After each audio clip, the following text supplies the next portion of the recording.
So last topic we have learned the phase transformation. What are phase transformation and how it happens. Next our topic is supercooling. Supercooling क्या होती है कि जब हम किसी भी लिक्विड को कूल करते हैं तो उसका solidification nucleation will begin only after temperature has been lowered below the equilibrium solidification. जब इक्विलिब्रियम सॉलिडिफिकेशन के लिए जब प्रोसेस हो रहा था तो उसका टेम्परेचर क्या होता है, डिक्रीज होता है। तो सॉलिडिफिकेशन में क्या होती है, न्यूक्लिएशन होती है। अब न्यूक्लिएशन जो टर्म है वो क्या है कि जैसे हम किसी सॉलिडिफिकेशन में एटॉमिक का जो अरेंजमेंट होता है अगर हम उसको चेंज करते हैं तो उसका जो क्रिस्टल स्ट्रक्चर में जो स्मॉल न्यूक्लियस होता है, जो स्मॉल न्यूक्लियस होते हैं जो वो स्टार्ट करने के शुरू हो जाते हैं एक बिगर एटम्स की तरह जो है ना, उसका चेन रिएक्शन जो होता है वो आगे बढ़ जाता है। तो क्या होता है कि वो एक स्मॉल न्यूक्लियाई से ज़्यादा एटम्स बन के क्या चेन रिएक्शन जो शुरू होता है तो उसके दैट इज कॉल्ड न्यूक्लिएशन। ठीक है। अब इसी प्रोसेस को क्या कहते हैं, हम सुपर कूलिंग कहते हैं या अंडर कूलिंग कहते हैं। अब जो ड्राइविंग फोर्स है न्यूक्लियट को इनिशिएट करने के लिए जो यूज़ होती है वो किस पे डिपेंड करती है, डेल्टा टी पे। जितना डेल्टा टी होगा उतना ड्राइविंग फोर्स ज़्यादा होगी और जितनी ज़्यादा स्लो स्मॉल सुपर कूलिंग होगी उतनी स्लो क्या होगा, न्यूक्लिएशन रेट होगा। और जितना ज़्यादा कूलिंग होगा तो उतना रेट क्या होगा, ये डायरेक्टली प्रोपोर्शनल टू हो जाएंगे, ये दोनों इक्वल टू। मीन्स कि कूलिंग सुपर कूलिंग जो और न्यूक्लिएशन जो है directly proportional to each other है। जितना अगर वो कम होएगा वो भी कम हो जाएगा, दोनों फैक्टर कम हो जाएंगे। और इसमें kinetics of solid state reactions, transformation involving diffusion depend upon time. अगर जैसे कोई फेस ट्रांसफॉर्मेशन करनी है हमने तो उसमें जो डिफ्यूजन जो होती है during the process of transformation तो वो किस पे सारा डिपेंड करते हैं, टाइम पे डिपेंड करती है। जो जो टाइम है वो किस पे चेंज होता रहता है। अगर जैसे मानो कि हमारा 30% अपना 98% हम आयरन लेते हैं और 2% जो हमारा स्टील है, कार्बन है सॉरी, तो उसका जो फेस ट्रांसफॉर्मेशन होने में जो एनर्जी प्रोसेस लगा है तो वो भी टाइम डिपेंडेंट है। ये नहीं कि हम 2 आवर्स प्रोसेस में करेंगे या 3 आवर प्रोसेस में, जितना उसको टाइम पॉइंट बना होता है उसमें हम उसको फेस ट्रांसफॉर्मेशन करते हैं। ठीक है। तो इसी ये जो ट्रांसफॉर्मेशन रेट है ये हमारा क्या आ जाएगा, फंक्शन ऑफ ए टाइम आ जाता है। ये चीज़ हमारे लिए बहुत इंपॉर्टेंट है क्योंकि आगे हमने आयरन कार्बन डायग्राम बनना है तो उसी में हमें पता चलेगा कि ये फेस ट्रांसफॉर्मेशन जो रेट है ये कैसे डिपेंड करता है टाइम पे। ठीक है। और आगे जो हमारा ये जो ट्रांसफॉर्मेशन एंड अंडर कूलिंग है, हम आज पढ़ेंगे यूटेक्टोइड ट्रांसफॉर्मेशंस। एक यूटेक्टिक ट्रांसफॉर्मेशन होती है, एक यूटेक्टोइड ट्रांसफॉर्मेशन होती है और एक क्या होती है, फिनोमेटिक ट्रांसफॉर्मेशन होती है। और आज हम पढ़ेंगे आयरन कार्बन डायग्राम से पहले यूटेक्टोइड ट्रांसफॉर्मेशन पढ़ेंगे। ठीक है।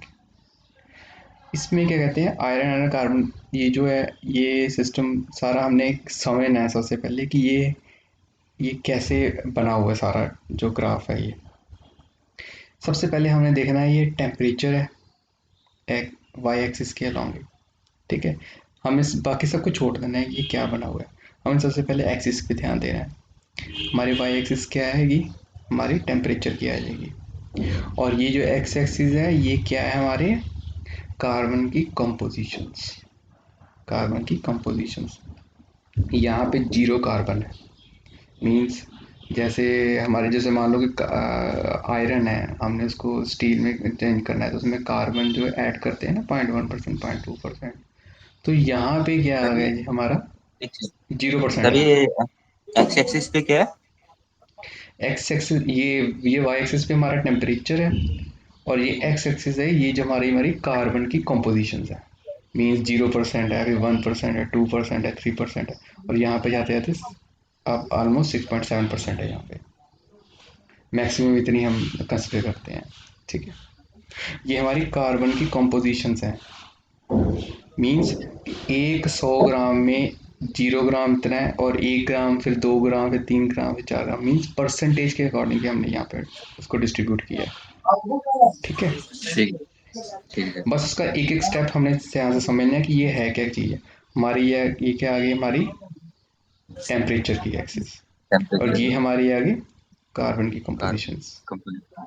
ठीक है, अब हमने यहाँ पे देखना है जो हमारा फेराइट अल्फा है, इसको देख, बाकी सब को भूल जाना हमने। हमने जैसे ही हमने टेम्परेचर इंक्रीज किया, ठीक है, कार्बन की 0.022 अपनी कंपोजिशन इसमें ऐड की, तो हमारा जो आयरन है वो किस में चेंज होएगा, फेराइट में चेंज होएगा, अल्फा में चेंज होएगा। और इसकी क्या, इसकी कैसे इसकी सॉलिडिफिकेशन होगी हमारी, इसकी इसकी हो गई बीसी स्ट्रक्चर चेंज हो जाएगा इसका। इसी इसका क्या आ जाएगा, बीसी स्ट्रक्चर आ जाएगा। जैसे ही हमने इसमें 400 से लेके अराउंड 953 जो डिग्री सेल्सियस है वहाँ पे हमने तक उसको किया, और 0.022 इसमें कंपोजिशन ऐड की, तो क्या बन जाएगा, ये हमारा फेराइट बन जाएगा। ठीक है, अब आगे हमारा जो जो फेराइट था, अगर हमने दोबारा इसको और टेम्परेचर जो है इंक्रीज किया, मतलब मीन टेम्परेचर उसको इंक्रीज किया, लेकिन हमारी कंपोजिशन भी हम ज़्यादा साथ में इंक्रीज कर दी टेम्परेचर कार्बन की। तो 0.002 से 0.76 हमने इंक्रीज किया, तो ये क्या बन जाएगा, ऑस्टेनाइट बन जाएगी फॉर्म इसकी। इसको कहते हैं फेसीसी F sorry FCC transformation, means face centred cubic बन जाएगा ये हमारा। ठीक है, ये जो अब हम अगर सर हम बढ़ा रहे हैं कंपोजिशन और टेम्परेचर, ये अपनी मर्जी से बढ़ा रहे हैं या ये इतने तक ही करना है? जैसे हमने नहीं बढ़ाया नहीं नहीं, 0 पॉइंट। ये हमारा जो यू टेक्टोइड ट्रांसफॉर्मेशन है, ये आयरन आयरन कार्बन की है। अगर हम इस कार्बन कार्बन में आयरन में अगर इतने परसेंटेज हम कार्बन बना बढ़ाएंगे इतने तो टेम्परेचर वो में, फेराइट। तो ये चीज़ जो है फॉर्म कर जाएगी, ये ऑस्टेनाइट अच्छा बन अच्छा। जाएगी।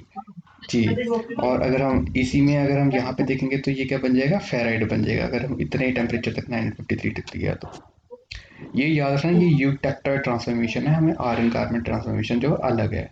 ठीक है, यूटेक्टाइड ट्रांसफॉर्मेशन है वो अलग है, वो भी अलग है, वो भी सेम टू सेम ऐसे बना है। लेकिन हमने ज़्यादा सबसे ज़्यादा फोकस क्या करना है कि हमारी जो कंपोजिशन है उसकी कितनी ऐड वैल्यू होती जा रही है और कितने टेम्परेचर पे आ रही है, तो वो हमने देखनी है कि उसकी फॉर्मेशन बाद में क्या बन जाती है, फेस उसका क्या चेंज हो जाता है, क्या वो लिक्विड स्टेट में आ जाता है या सॉलिड स्टेट में रहता है। अगर हम यहाँ पे जो सॉलिड स्टेट पढ़े हैं तो हमारे ये क्या देगा, एंड में क्या देगा, दो सॉलिड स्टेट देगा, एक लिक्विड फेरोकार्बन, एक क्या बन जाएगा, सीमेंटाइट बन जाएगा एंड में, वो बताता हूँ। तो ये हमने ध्यान रखना है कि कितने टेम्परेचर पे कितनी कंपोजिशन दी है तो क्या बन जाएगा, इसको हम गामा में लिख सकते हैं। ठीक है, अब आगे हमारा जो है टेम्परेचर हमने आगे इंक्रीज किया, 14 से अबव किया, तो क्या आ जाएगा, ये यहाँ पे फॉर्मेशन क्या बन जाएगी, अगर हमने कंपोजिशन ऐड नहीं की तो कितना आ जाएगा, ये डेल्टा बन जाएगा।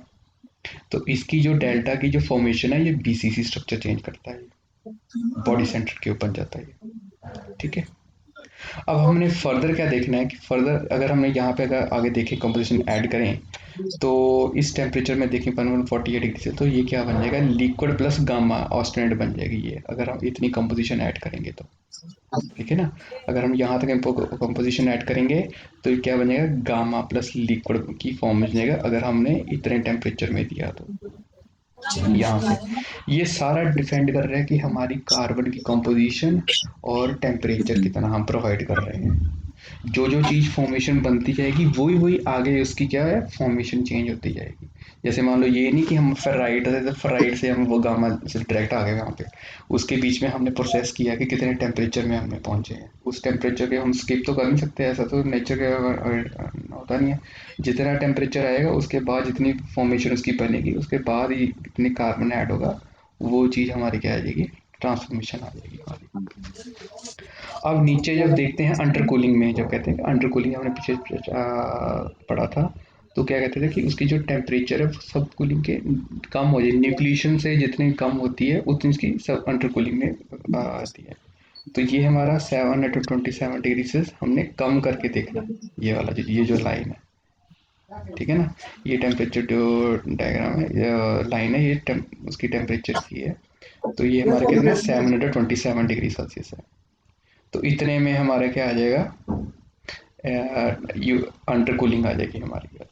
ठीक है, ये सिर्फ थोड़ी सी कंफ्यूजन करने के लिए लाइन लगी हुई है, वैसे ये कुछ वो नहीं है कि फेज ट्रांसफॉर्मेशन ही, सिर्फ हमें बताने के लिए अंडरकूलिंग प्रोसेस है ये वाला। ठीक है। अब यहाँ पे आगे क्या आ गया हमारा, यहाँ पे तक थे 180 डिग्री से, अब हमने फर्दर इसको इंक्रीज़ किया, 1600 से आगे इंक्रीज़ किया, तो ये आगे कॉम्पोजिशन हमने बढ़ा दिया था।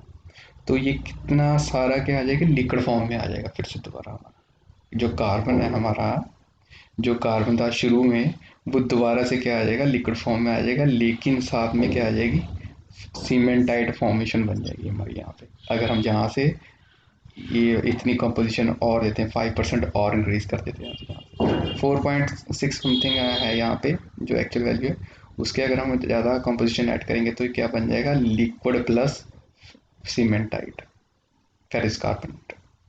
ठीक है। ये हमारा जो सारा जो है ये यूटेक्टाइल ट्रांसफॉर्मेशन है सारा हमारा। और यहाँ पे हमें गामा भी दिया हुआ है, गामा की जो वैल्यू है जितनी है इसकी कॉम्पोजिशन थी, तो उसमें 0.76% वेट कार्बन दिया हुआ है। ठीक है। अल्फा में क्या था हमारा, फेराइट, फेराइट में कितना 0.022 वेट कर परसेंटेज था।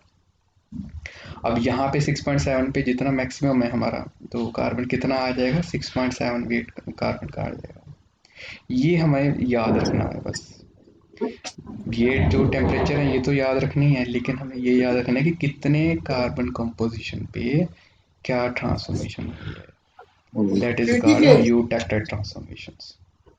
तो हमें अगर हमने सब कूलिंग अंडर कूलिंग देखनी है तो कितना टेम्परेचर था, 727 डिग्री सेल्सियस था। ठीक है ना। अच्छा, ये तो सर जो ये बीच हमारे, में ये जो लाइन अंडर कूलिंग की ये जो लाइन है आपने दी हुई, ये सिर्फ हाँ जस्टिफाई करने के लिए है? हाँ जस्टिफाई करने के लिए बताया हुआ है कि इतने डिग्री सेल्सियस, ये देखो ना, ये लाइन यहाँ पे 700 अराउंड यहाँ पे ना 727 डिग्री सेल्सियस, ये बताने के लिए कि यहाँ पे इससे कम कम क्या होगा, यू अंडर कूलिंग होगी हमारी। ठीक है। ठीक है सर, ठीक है सर। हाँ, ये हमारे फेराइट के लिए, और इसको ऑस्टेनाइट को हमें आज एक्सप्लेन करना होगा कि ऑस्टेनाइट की जो मिनिमम वैल्यू है जब गामा हमारा बनता है, तो ये हमारी उस अंडर कूलिंग में उसके अबव आती है, बस ये बताने के लिए होता है बस। और ये हमें पूरा जो चार्ट जो ग्राफ है ये हमें पूरा हमें पता होना चाहिए कि कितने कंपोजिशन पे हमारी कितनी कार्बन की जो है कंपोजिशन है और कितने टेम्परेचर पे है, तो हमारी क्या बन जाएगी, यूटेक्टिक ट्रांसफॉर्मेशन बनेगी। ठीक है ठीक है। कल हम करेंगे इसका iron iron iron carbon diagram, तो उसमें ज़्यादा बेटर अंडरस्टैंडिंग होगी। इस ये सिर्फ हमें ओवरव्यू पता चल जाएगा कि कैसे हम इसको एक्सप्लेन करते हैं, कार्बन और उसके कार्बन कंपोजिशन अगेंस्ट हम्म, टेम्परेचर के। ठीक है। बाकी हम कल कर लेंगे। बाकी हमें बस ये और पता चलना था कि यूटेक्टेड ट्रांसफॉर्मेशन होती कैसी है। ठीक इसको है। हमने ज़रूर, हाँ इसको हमने ज़रूर एक बारी आप तो ज़्यादा से ज़्यादा इसको बना के देखो, तब आपको ज़्यादा अंडरस्टैंडिंग होगी कि कितने एक्चुअल टेम्परेचर पे ये जो है कार्बन जो है वो अपनी ट्रांसफॉर्मेशन करता है अपनी फेस ट्रांसफॉर्मेशन। इसकी सिर्फ डायग्राम ही बनानी है या थ्योरी भी हाँ लिखनी है कुछ? एक्सप्लेन, डायग्राम डायग्राम करके इसको एक्सप्लेन कर दो आप, डायग्राम बना के इसको ठीक। आप एक्सप्लेन कर देना, जैसे जैसे इसको बस जो देख रहे हो उसी को एक्सप्लेन करना है, कि इसमें जब फेराइट है तो उसमें भी स्ट्रक्चर आ जाता है, जब इसमें आर्सेनाइड आ जाती है तो इसमें गामा है अपनी 0.76 कंपोजिशन शुरू हो जाती है। तो ये जैसे जैसे इसको शो हो रहा है वैसे वैसे इसको एक्सप्लेन करना है आपने, यूटेक्टेड ठीक ट्रांसफॉर्मेशन। है। ठीक है। ठीक है सर। ओके। ओके। अगर डाउट हो तो बता देना दोबारा से। ठीक है। कोई नहीं सर। ओके। ओके चलो ठीक है, कल हम नेक्स्ट टॉपिक करेंगे इसका, आयरन कार्बन डाइऑक्साइड का। ठीक है। ठीक।